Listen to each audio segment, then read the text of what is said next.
आज हम चर्चा करेंगे कि उपवास करने से क्या फ़ायदा होता है, उस विषय पर चर्चा करेंगे। क्योंकि वैज्ञानिक भी इसी को मानते हैं कि 15 दिन में या सप्ताह में एक बार उपवास करना चाहिए। जिस दिन उपवास करते हैं उस दिन आचार्य ऋषि ने भी बताया था कि किसी एक रसायन का स्राव होता है अंदर, जिससे एनर्जी मिलती है। कई लोग कहते हैं हमने एक बार उपवास किया, बहुत भूख लगी तो फिर 2 बार और 3 बार भोजन करना पड़ा, इसलिए हम उपवास नहीं करते। जैसे योग प्राणायाम करते ना, उसमें एक सिस्टम होता है कि धीरे धीरे अभ्यास किया जाता। कोई भी उपवास करता तो पहले 1 फिर 2 फिर ऐसे क्रम से अभ्यास करके ही करना चाहिए। और जिनकी क्षमता नहीं है तो एक आसन भी कर सकते हैं, लेकिन कभी अगर करो ही नहीं, फिर अंत समय कैसे संलेखना के समय जब उपवास कर पाओगे।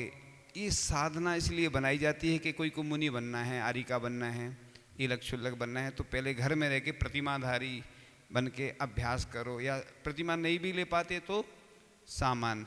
इसलिए चातुर्मास में ये जो महीना आता है ना भादों का, उसको क्या बोलते हैं?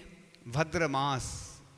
सभी महीनों का राजा है, इसलिए वो 10 लक्षण के समय पड़ता है। और बारिश होती है तो प्यास भी नहीं लगती है, भूख भी नहीं लगती है। इस मौसम में संलेखना भी सबसे अच्छी होती है चातुर्मास में, क्योंकि वेदना ज़्यादा नहीं होती है, क्योंकि बारिश होने से अनुकूलता रहती, ना प्यास की वेदना होगी ना भूख की। तो इसमें लिखता है जिन रोगों में दवाएं भी असफल हो जाती हैं उनमें भी उपवास रामबाण का कार्य करता है। जैसे छुट्टी मिलती ना सप्ताह में एक दिन, अपन को रेस्ट मिल जाता है। ऐसे शरीर क्या होता है ना, पहले भोजन को क्या करता है? पचाता है। जब भोजन नहीं मिलता तो क्या करता है? जो शरीर की विकृतियां हैं उनको पचाता है। भोजन करते समय क्या बोलते हैं? पहले हाथ से दबाओ, पहले क्या करो? हाथ से दबाओ, फिर दांतों से चबाओ, फिर आंतों से पचाओ, है ना। पहले मुंह में पहले हाथ से दबाना चाहिए। कोई भी चीज़ रहती कड़क रहती ना, अपन तो ऐसे से पीस कर लेते, पीस करने के बाद फिर अंदर लेते। मूंगफली कैसे छीलते हैं, पहले फिर अंदर जाती है, ऐसे नहीं डायरेक्ट। तो पहले हाथों से दबाओ, दांतों से चबाओ, आंतों से पचाओ। तो इस तरीके से होता है। इसी प्रकार से अपना शरीर जो है ना विकृतियों को पचाता है। फिर जब उसको कुछ नहीं मिलता तो क्या करता है? जो वो मशीन है, मशीन में चक्की में अगर गेहूं डालोगे तो गेहूं पिसेगा, गेहूं की जगह कंकड़ डालोगे तो कंकड़ भी उसी के साथ पिस जाते हैं। तो इस प्रकार से उपवास क्या बोलते? आंख को अंजन, ताप को लंघन, ऐसे ही बोलते ना। बुखार आता है तो क्या करो? उपवास। पूज्य निरापक मुनि समय सागर जी महाराज को जब बुखार आता है तो वो क्या करते हैं? जल उपवास कर लेते हैं। एक दिन जल ले लेंगे, दूसरे दिन फिर अपने आप ठीक हो जाता है। सब लोग नहीं कर सकते ऐसा, तो हल्का हल्का लेने को इसलिए कहा गया है कि आचार्य ऋषि तो बोलते हैं जब भी बुखार आए तो 2-3 दिन दवाई भी निकल जाने दो, सर्दी खांसी हुई निकल जाने दो। आज जो रोग आ रहे हैं, जो कैंसर वगैरह बनते हैं, वो क्यों बनते हैं? क्योंकि अपन क्या करते हैं, कुछ भी हुआ दवाई खा ली। दवाई से क्या होता है? जो विकृति निकलनी थी वो निकल नहीं पाई, वो शरीर में जमा होती गई, इकट्ठी होती गई, नगर पालिका का कचरा घर बन जाता है, इकट्ठी होती जाती और वो बाद में कैंसर बनता है। ये हम अपने शब्दों में बता रहे हैं, ऐसा नहीं है। ये तो उसका कारण कुछ और भी हो सकता है, लेकिन ऐसा ही होता है। क्योंकि कचरा इकट्ठा होगा, गंदगी इकट्ठी होगी शरीर में, तो ऐसा कहते हैं कि शरीर में जो भी होता है निकलने दो, उसको इकट्ठा करोगे तो बस वो बड़ी बीमारी के रूप में आता है। तो उपवास सबसे अच्छा माध्यम है। उपवास एक साधना है। जिस तरह से स्नान करने से पवित्रता का अनुभव होता है, मौन धारण करने से आध्यात्मिक वातावरण प्राप्त किया, तो उससे उपवास से हम अंतर्मुख होते हैं। ऐसा लिखा है इस ग्रंथों में कि जो मिथ्या दृष्टियों के भी देखने में आते हैं, बाहतव कहा है इन्हें। अन्य लोग भी देखते ना, उपवास करते ना, अनशन बोलते हैं इसको। अनशन माने अपने जैन ग्रंथ में अनशन, अन्य लोग भी अनशन करते हैं, लेकिन वो अनशन में नहीं आता।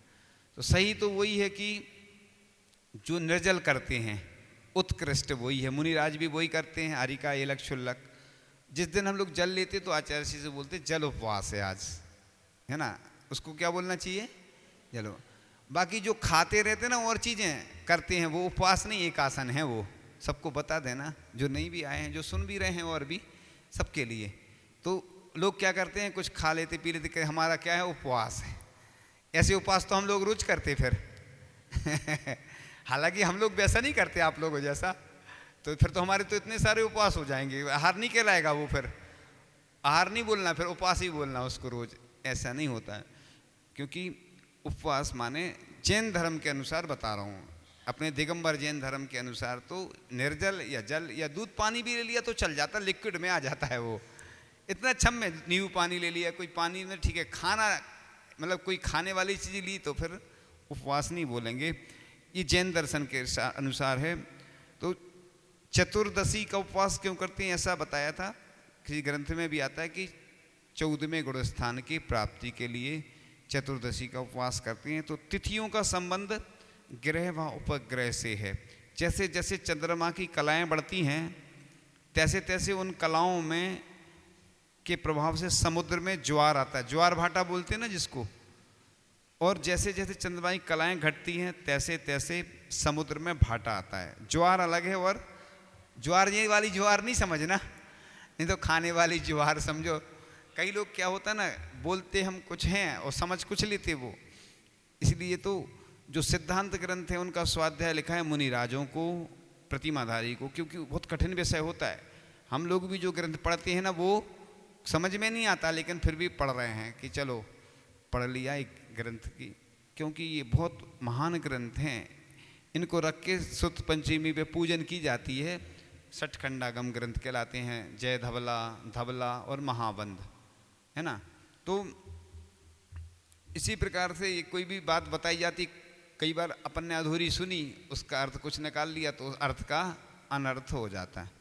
तो इसी प्रकार से चंद्रमा का आगे चल रही थी, समुद्र का जल खारा है, उसमें नमक की मात्रा होती है। ऐसे ही हमारे शरीर में 70% जल की मात्रा है। पूरे वर्ल्ड में जल का कितना है प्रतिशत, 70, और अपने शरीर में कितना है, 70।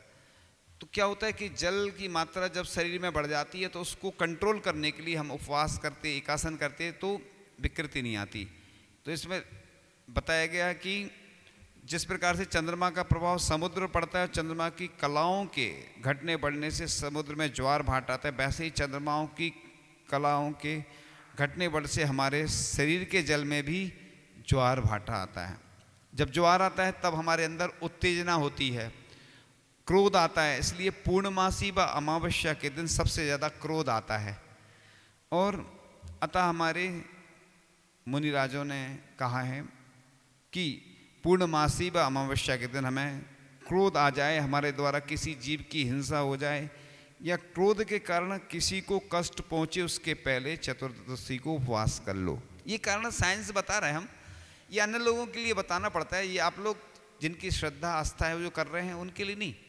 क्या होता है, नए लोगों को एक देखो, कंपनी का एक वो होता है, प्रोडक्ट होता है ना, कोई ऐड करते ना, ऐड करने का जमाना होता है ना, कि कोई चीज़ को प्रचार करना। तो क्या होता है आजकल, जैसे कोई को धार्मिक बताओ ना तो आदमी जल्दी विश्वास नहीं करता, और आदमी को साइंटिफिक रीज़न बताओ, क्योंकि साइंस ज़्यादा पढ़ते हैं लोग। बचपन से लेके अभी तक जिनने भी पढ़ा होगा, जो भी पढ़ रहे होंगे, वो पढ़ाई में कोर्स में क्या बताया जाता, ये सब चीज़ें धर्म की आती नहीं हैं, तो वो जानते नहीं, विश्वास भी नहीं रहता।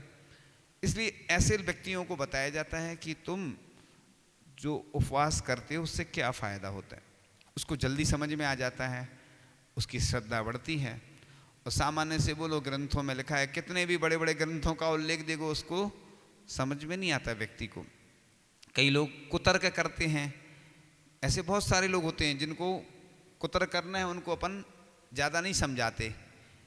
तो इस प्रकार से तो भोजन नहीं करने से इंद्रियों में उत्तेजना नहीं आएगी, और उत्तेजना नहीं आएगी तो क्रोध आएगा और किसी को मारने आदि का कारण बन जाएगा। इसलिए चतुर्दशी का उपवास, अष्टमी चतुर्दशी का इस प्रकार से वर्णन आया है। तो जठराग्नि अपनी क्या होता है, अभी चतुर्मास में क्या भूख नहीं लगती, ज़्यादा मंद हो जाती है। अपन ज़्यादा भोजन करोगे तो अपच होगी, बीमारियां होंगी, इसलिए एकासन करने का विधान आता है, या अष्टमी चतुर्दशी को एकासन करते हैं, उपवास करते हैं। तो उपवास करने के लिए अपन को मेहनत नहीं करना ज़्यादा उस दिन, अंजन मंजन मनोरंजन से रहत अच्छे से इधर मतलब मंदिर में जाके दिन भर माला फेरो, पाठ करो, मंदिर में रहो। घर के लोग मतलब घर में जो रहते हैं गृहस्थ हैं, अब काम करेंगे, उपवास करेंगे, मेहनत करेंगे तो बोलेंगे दिन भर, तो मेहनत होती है, तो उससे क्या होता है कि फिर शाम को लस्त पड़ जाते हैं, शरीर की क्षमता कम हो जाती है। और जो उपवास करते हैं पर्युषण में, अष्टानिका में या कभी भी, उनकी अपन को बैयावृत्ति करना चाहिए। बैयावृत्ति का ऐसा ही लिखा कि बस माता जी महाराज जी की करो, कोई त्यागी व्रती है घर में, आस पड़ोस में है, उसकी बैयावृत्ति करना चाहिए। ये अपने यहाँ क्या होता नहीं है, अपन कहते यार ये तो ऐसे ही है, ये नहीं है। महाराज जी माता जी की तो सब लोग करते हैं। एक छोटी सी घटना सुना देते हैं। एक बार एक स्थान पर एक माता जी थी, रात में महिलाएं गई बैयावृत्ति करने, कुछ ले गई या वहीं रखा था कुछ, उनने जैसे ही लगाया, माता जी ने देखा इशारे में मौन रहता रात में, तो पूछा क्या है, देखा तो क्या था कि वो सर्दी खांसी हो रही थी ना, तो डिब्बी में कुछ रखा था। क्या रखा था, सर्दी खांसी होती तो क्या निकलता मुख से, और वो लगा दिया उनने सिर में। तो बैयावृत्ति देख के विवेक पूर्वक करना चाहिए। एक बार एक घटना और ऐसी घटी, एक घटना और घटी कि माता जी के पास गई महिलाएं और उठाया और डिब्बी में से लगा दिया। तो रात में तो कर सकते, देखा टॉर्च वगैरह से, तो वो क्या था, फेविकॉल था। एक तीसरी घटना और सुना देते हैं, ये तो उपवास की हो गई। ये एक बार महाराज जी के साथ जंगल में जाते ना लड़के वगैरह युवा, ये इससे संबंधित नहीं है लेकिन वो आगे ध्यान तो सुना देते हैं। तो क्या हुआ, वो भाई साहब थे, जो भी भाई साहब ही तो बोलेंगे, कोई व्यक्ति थे, तो कमंडल तो दे दिया महाराज जी को और पुड़िया भी पकड़ा दी। पहले पुड़िया चलती थी, है ना, अब बंद हो गई पुड़िया, अब जहाँ भी चलती होगी तो चलती होगी। पुड़िया चलती थी, तो महाराज जी गए जंगल, पुड़िया खोली तो उसमें तम्बाकू निकली। अब वो भैया खाते होंगे तम्बाकू, और वो बेसन की पुड़िया चलती थी, तो बेसन की जगह वो तम्बाकू की चेंज हो गई। अब महाराज जी ने तम्बाकू से शुद्धि थोड़ी करी होगी, तो जो भी हुआ हो, अब बताओ। इसीलिए तो कहा जाता कि कोई भी काम करना है अपन को कैसे करना है, विवेक पूर्वक। तो इस प्रकार से आज हमने उपवास की महिमा तो बताई आप लोगों को कि उपवास अपन को अपनी शक्ति से करना चाहिए। आचार्य जी बोलते हैं किसी की 2 उपवास करने की क्षमता है तो 1 उपवास करना चाहिए, है ना। जम सकई तम की रही, जितना कर सकते हैं वो करें, और जो नहीं कर सकते उसकी क्या करें, भावना करें। आचार्य जी बोलते मैं 6 लोगों को उपवास देता हूं तो मेरा 1 उपवास तो फ्री में हो जाता, छठवां हिस्सा मिलता है। तो आचार्य जी ऐसा बोलते, तो अनुमोदना कर सकते हैं अपन, उनकी वैयावृत्ति कर सकते हैं। भावना करना चाहिए कि हमारे अंदर भी ऐसी क्षमता आए, है ना। अपन को ऐसी भावना भी करना चाहिए कि हमें भी ऐसी शक्ति आए कि हम उपवास करें।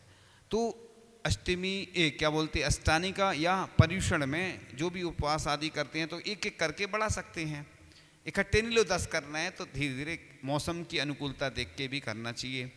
शारीरिक अनुकूलता, मन में विकल्प नहीं आना चाहिए, उत्साह बना रहना चाहिए। कई बार कर रहे हैं और फिर शक्ति नहीं है, लेटना पड़, देखो लेटना तो ठीक है कोई दिक्कत नहीं, लेकिन एकदम से अगर, तो जो लोग अपनी बिजनेस में, सर्विस में या घर में काम आदि नहीं कर हो जिनको, वो तो अच्छे से कर लेते हैं। जिनको उपवास भी करना है और मेहनत करना हो तो डबल लोड पड़ता है। ये इसको बोलते हैं अति भारारोपण। तो अपन को कोई भी काम है ऐसा नहीं करना कि जिससे दोष लगे और अति भारारोपण हो। जैसे नौकर को अपन ज़्यादा लाद देते ना, वजन, बच्चों पे बस्ता लाद देते हैं, ऐसे ही कोई व्यक्ति पे कि भैया तुम्हें तो करना ही पड़ेगा। इसलिए कोई को दीक्षा देने का काम जो होता है ज़बरदस्ती नहीं किया जाता। अब मान लो आज दीक्षा तो उसने ले ली तुम्हारे कहने से ज़बरदस्ती, अब उस पर पालन नहीं हो रहा, दोष लग रहा है, तो ये भावना बनाना चाहिए। ऐसी दान भी है, ज़बरदस्ती नहीं देना चाहिए। कोई कह नहीं दे दो दे दो दे दो, कई लोग ज़बरदस्ती करते, ये ठीक नहीं। प्रेरणा दो, अपन बोलो उससे। कई लोग तो क्या करते कि दान देते ही नहीं है, लोगों की नज़र में रहते हैं कि इन्होंने नहीं दिया दान, तो लोग उनको बार बार टोकते हैं। तो भैया ज़बरदस्ती नहीं, हाँ बोल तो सकते हैं कि आपको देना चाहिए भैया, सबने दिया है, भावना रखना चाहिए। अब उसकी जेब में से थोड़ी निकालोगे तुम कि नहीं तुम्हें तो देना ही पड़ेगा, टैक्स थोड़ी है कि देना पड़ेगा। दान भावना से होता है, उसी से उसको पुण्य का अर्जन होता है। हम लोग भी भावना बनाते हैं, लोगों को प्रेरणा देते हैं, हाँ ऐसा करो। अच्छे काम के लिए तो करना ही पड़ेगा, जैसे मंदिर बन रहा है, प्रतिमा के लिए, वेदी के लिए, अच्छी चीज़ों के लिए बोलते हैं, प्रेरणा देते हैं, लोग जुड़ते भी हैं। और हमने तो कई बार बताया है इसके बारे में कि बड़े सौभाग्यशाली होते हैं। अब बात आ रही है कि जिस प्रकार से आहार दान उपवास करते हैं, उसके बाद पालना करवाते हैं, तो अपन को सावधानी रखना चाहिए। लोग क्या है, विवेक भूल जाते हैं। जैसे पड़गान आदि कर रहे हैं तो क्रम से खड़े होना चाहिए। क्या लोग मिक्स हो जाते हैं, कई बार आचार्य जी के साथ ऐसा हुआ, पड़गाया किसी और ने और ले कोई और गया, तो इधर भी ऐसे ही हो जाए, इधर भी ऐसे। क्योंकि सुनो, आप लोग ये सोचते हैं कि महाराज जी सबको जानते, तो महाराज जी किसी को नहीं जानते। महाराज जी जानते कौन है के हैं, तुम सबको जानते, हम लोग नहीं जानते कोई को। तो भैया क्या होता है ना, जहाँ पे जो व्यवस्था है, जैसे कहीं पे नंबर डले तो अपने नंबर पर खड़े हो गए तो फायदा रहेगा ना। ऐसे में पूरा सब अस्त व्यस्त कर देते हैं। इसलिए सुनो सुनो सुनो, इसलिए जो चौके की व्यवस्था बताई जाती है वो इसलिए बताइए, लेकिन उसमें क्या घाटा होता है लोगों को, इधर फायदा होता है, पड़गान सबको मिलता है, महाराज जी भी सबको देख लेते हैं। अब ऐसे में कोई महाराज जी की पालना है, वो घूमेंगे पूरे में, तो इतना अनुकूलता नहीं बनती। समझो, ये आप लोगों की सुविधा दी जाती तो लोग, हमने देखा है, देखो इधर नहीं आ रही भीड़, इधर कितनी शांति से बैठे लोग, और सुबह पूरी भगदड़ मचा देते, सब अस्त व्यस्त हो जाते, तो महाराज भी परेशान और तुम भी परेशान, और ऐसे में सबको घाटा हो गया। जिनको फायदा मिलना था उनको नहीं मिला। तो ये अपन को विवेक तो रखना चाहिए ना कि पड़गाहन साफ सुथरी जगह में करें। और जब भी अपन जा रहे हैं रास्ते में, तो एक दो लोग आगे चलें, देखें कोई जीप पड़ा हो तो उस पर कुछ डाल दें, अखबार आदि, क्योंकि महाराज जी का लाभ हो सकता है। इसी प्रकार से अंधेरे में भोजन नहीं बनना चाहिए, क्योंकि रात्रि भोजन का दोष लगता है। भले ही मौसम अभी खराब है, लेकिन जब अपन ने भोजन बनाया तो ऐसा देखो, जैसे ये देखो इधर प्रकाश आ रहा है ना, कितना देखो उधर आगे तक दिख रहा है, देखो आप उजाला दिख रहा है कि नहीं दिख रहा, स्पष्ट। हाथ की रेखाएं, जब अपन रात्रि में भोजन नहीं करते हैं, हाथ की रेखाएं देखते हैं ना कि दिख रही कि नहीं। तो ऐसी प्रकार से महाराज जी भी जब आहार करते हैं तो देखते हैं कि रेखाएं दिख रही कि नहीं दिख रही, अब दिखेगा नहीं। और दूसरा, अगर अंधेरे में बना है तो वो रात्रि भोजन जैसा दोष लगता है, इसलिए महाराज जी या तो लौट जाते हैं, आहार नहीं करते। ये यही तो विवेक बताना। पुस्तक रखने के लिए थोड़ी दी जाती है, पुस्तक किस लिए दी जाती है, रखने के लिए। इसलिए उन्होंने महिला मंडल को बोला था, बालिका मंडल को, कि आप लोगों को ऐसा करना चाहिए, प्रश्न मंच, क्योंकि लोग उसी से ज़्यादा फिर तैयारी करते हैं, पढ़ेंगे। सिर्फ लौकिक गिफ्ट पाने के लिए जो प्रतियोगिताएं नहीं की जाती आयोजित, इसलिए की जाती हैं कि इससे अपन सीखें। इसीलिए उसका नाम क्या दिया गया, MBAC, मैनेजमेंट ऑफ भाव एंड द्रव्य आहार दान कोर्स। जब हम देखते थे, लोग आते थे कलकत्ता से, मुंबई से, राजस्थान से, महाराष्ट्र से, जाने तमिलनाडु से, पूरे देश भर से, और बेचारे जानते नहीं थे। हम तो सबके लिए हेल्पलाइन का काम करते हैं, हमारा अपना खुद उद्देश्य नहीं रहता, लेकिन जब हम देखते हैं कि समस्या आती हैं तो हम समाधान खोजने का प्रयास करते हैं। तो फिर हमने थोड़ा थोड़ा लिखना शुरू किया, छोटे छोटे पॉइंट्स बनाकर, और पूज्य मुनि श्री चंद्र सागर जी महाराज का वरदहस्त प्राप्त हुआ तो उन्होंने उसको पुस्तक का आकार दिया। हम तो छोटे रूप में काम चलाते थे, सिंपल लिविंग हाई थिंकिंग, तो उनकी कृपा से। तो इस प्रकार से अपन को ये चीज़ ध्यान रखना कि साफ सुथरा स्थान हो। स्थान तो बहुत सारा रहता है, लेकिन लोग अव्यवस्थित कर देते हैं। इसी प्रकार से जैसे बिना सोले वाले हैं, उनको ये विवेक रखना चाहिए कि जब महाराज जी जा रहे हैं पड़गान, वो भी साथ में चलते हैं, वो भी खड़े हो जाते। और मंदिर में चरणोपादिका समझ गए होंगे, हाँ, सुशोभित होती हैं भगवान के सामने। तो कम से कम मानस स्तंभ है उधर, उसकी शुद्धि बना के रखना चाहिए अपन को। एक स्थान निश्चित कर लो कि वहीं पर रुकें। भगवान के सामने तो वैसे भी नहीं उतारना चाहिए, उधर तो रंगोली पूरना चाहिए। 3 लोक के नाथ हैं, जो भगवान को चप्पल दिखाएगा उसको क्या होगा, क्या पड़ेगी उसको? भगवान को चरणोपादिका दिखाओगे, 3 लोक के नाथ हैं। सोचो मुनि महाराज आहार करने जाते हैं तो चौके में कमंडल नहीं ले जाते। क्यों नहीं ले जाते बताओ? क्योंकि वो उपकरण काय का है। पिच्ची भी कहाँ रखते हैं? क्योंकि पिच्ची मोर के पंख से बनी होती है, उसके बारे में ये इसमें हड्डी रहती है और अन्य चीज़ों में उपयोग होती है, इसलिए इसको साथ एक साइड रख देते हैं कि उस पर से नहीं हो वो। एक बार एक लड़के ने, हमारा इधर जीप चल रहा था, हम आहार ले रहे थे, उसने पिच्ची लगा दी, हमने अंतराय कर दिया तुरंत। तो अशुद्ध होती है वो चीज़, लेकिन जीवों की रक्षा के लिए संयम का उपकरण है वो। कमंडल भी इसलिए बाहर रखा जाता है। तो सब महाराज जी भी देखो पिच्ची और कमंडल बाहर रखते हैं, रखते कि नहीं? अपन को इसी प्रकार से अपनी चरण पादिका भगवान की वो नहीं दिखे नहीं, थोड़ा ऐसी व्यवस्था से कि सामने मंदिर के नहीं रखें। मानस्तंभ बना है, उसकी पवित्रता, मानस्तंभ भी तो मंदिर का ही अंग है, वो भगवान बैठे उसमें और अपन बस वहीं उतार रहे हैं। आप देख लेना, जिन जिन व्यक्ति ने ऐसा किया होगा उनके जीवन में हमेशा अमंगल आएगा, और जिनने जो चरण पादुका पहन के ही नहीं आते होंगे उनके जीवन में सब अच्छा होने वाला है। तो इसी प्रकार से अपन को इतना विवेक नहीं रहता अपन कि कहाँ रखें क्या रखें, ये सब चीज़ें पढ़ो। सिर्फ ये नहीं कि हमने पुस्तक ले ली, हमें मिल गई और रख ली हमने, पढ़ने के लिए दूसरों को दो। ज्ञान दान एक ऐसा दान है जो तुम दोगे तो बढ़ेगा तुम्हारा। कई लोग ऐसा सोचते हैं कि अरे हम इनको दे देंगे, सुनो हम अपनी विद्या इनको सिखा देंगे तो इनके पास हो जाएगी तो हमारा महत्व कम हो जाएगा।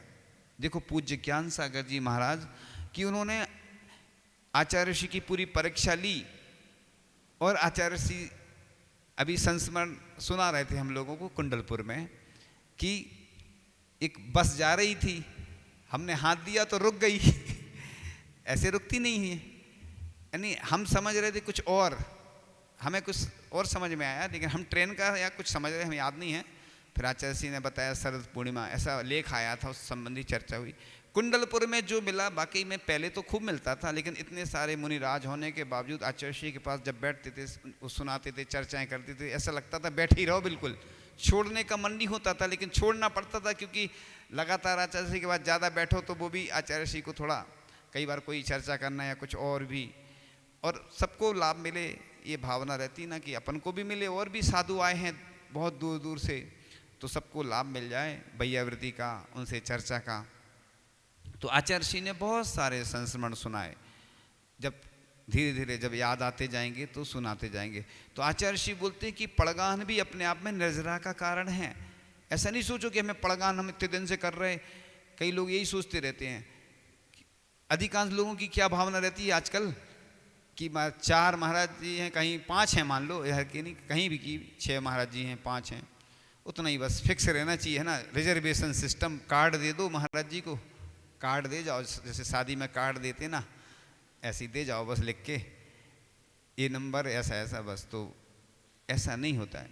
ये पंचम काल है, और चतुर्थ काल में भी आदिनाथ भगवान के समय देखो 6 महीने आहार नहीं मिला। भरत चक्रवर्ती भी जब पड़गान करते थे आंखों में आंसू आ जाते थे। यही तो चीज़ है एक ऐसी जो आदमी के बस में नहीं है। बड़े बड़े करोड़पति खड़े रहते हैं पड़गान करने, और जब नहीं मिलता है तब उन्हें लगता है, एहसास होता है कि हाँ ये तो पुण्य बढ़ाने के साधन हैं।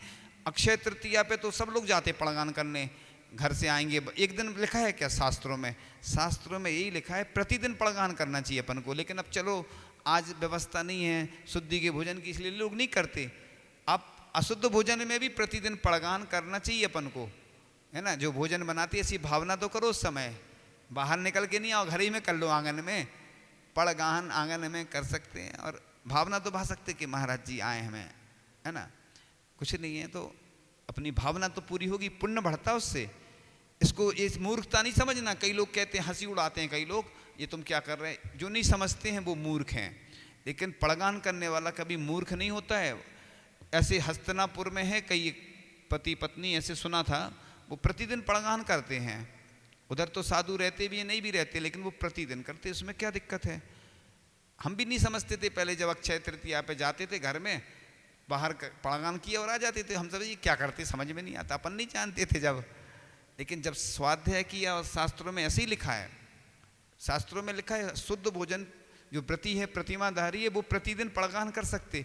क्योंकि समाज की ऐसी व्यवस्था रहती और लोगों को लाभ नहीं मिलता, चिढ़ने लगते, इसलिए वो मना करते हैं। लेकिन आचार्य श्री ने कहा था महिलाओं के लिए वो ध्यान केंद्र है, भोजनशाला नहीं है। सुबह 6 बजे से 12 बजे तक महिलाएं मेहनत करती हैं, महाराज जी आएंगे, हम ये चलाएंगे। देखो विशुद्धि बढ़ रही है, पुण्य बढ़ रहा है। अपने लिए अपन भोजन बनाते, सटकाए के जीवों की हिंसा होती है तो दोष लगता है, और भोजन दान कर दिया तो बस अपना वो क्षुधा औषधि बन जाती है। इसलिए जो भी आहार कराते हैं, जो आहार करवाने भी आते, तो उनको अपन को देना चाहिए थोड़ा थोड़ा सा। महाप्रसाद बोलते उसको, क्षुधा औषधि बोले अपन, सबसे अच्छा है ना, क्षुधा औषधि, क्योंकि भूख की दवा है वो। भोजन क्या है, हाँ, अपन प्रसाद जैन धर्म के हिसाब से नहीं बोलते ना, इसलिए कई लोग बोलते हैं तो हम लोग टोक देते हैं, क्योंकि वो समझते हैं। आप लोग कुछ हम बता नहीं पाएंगे उसके बारे में, ज़्यादा डिटेल में अलग से बता देंगे, ठीक है। तो आज का विषय पूर्ण हो गया। विषय तो बहुत सारा था, लेकिन इसी को सेकंड पार्ट में लेंगे। आज हमने उतना विस्तार से नहीं बता पाए, सिर्फ आज उपवास के बारे में ही बताना था। तो आहार दान भी उपवास से ही संबंधित है कि किस प्रकार से अपन को विवेक रखना चाहिए। इसी के साथ, गुरुवर तेरी प्यारी सी मुस्कान जो मिल जाए, सच मानो भक्तों को शिव धाम ही मिल जाए। भीषण गर्मी की लू बन जाए बसंत बहार, आंधी तूफान भूकंप बनते हैं त्योहार। जीवन का गुलदस्ता मुस्कान से सिल जाए, गुरुवर तेरी प्यारी सी मुस्कान जो मिल जाए। रोगों की औषध ये निर्बल का संबल है, भटकों की राहें ही राही की मंजिल है। इस प्रेम के धागे से फटता दिल सिल जाए, गुरुवर तेरी प्यारी सी मुस्कान जो मिल जाए। जिनको मुस्कान मिले बेहोते दास निहाल, इस पूंजी को पाके सब होते माला माल। दीजिए तोहफा अनमोल शिव कुंजी मिल जाए, गुरुवर तेरी प्यारी सी मुस्कान जो मिल जाए। हमने सारा संसार देखा घूमा जाना, पर नाथ आप जैसा नहीं कोई भी माना। पाके तुमरी मुस्कान मन मोर मचल जाए, गुरुवर तेरी प्यारी सी मुस्कान जो मिल जाए। मुस्कान करे जादू दिल का हल्का हो भार, मन की गांठें खोले दे नई दिशा आधार। हे महामंत्र मुस्कान सब उलझन सुलझाए, गुरुवर तेरी प्यारी सी मुस्कान जो मिल जाए।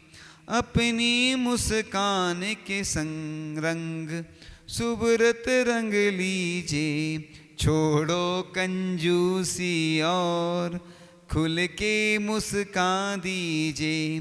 कुछ घटे न तेरा पर हम सबको मिल जाए, गुरुवर तेरी प्यारी सी मुस्कान जो मिल जाए।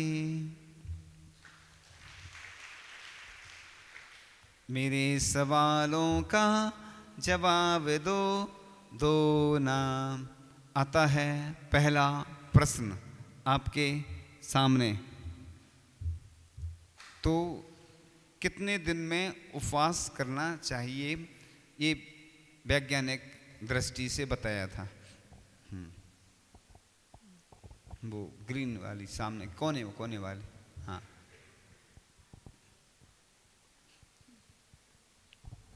15 दिन में या 1 हफ्ते में? हाँ, 15 दिन में या 1 हफ्ते में उपवास करना चाहिए। उत्तर बिल्कुल सही है।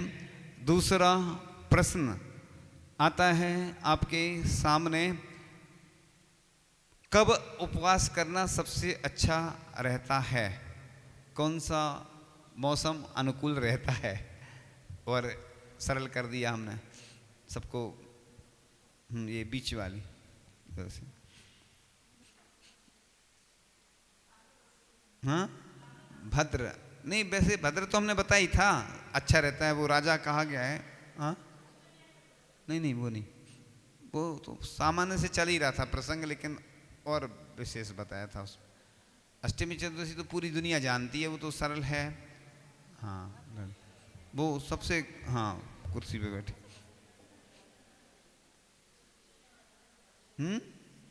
माइक पहुंचाओ। एक जने खड़े हो जाए करो या इत्ते से।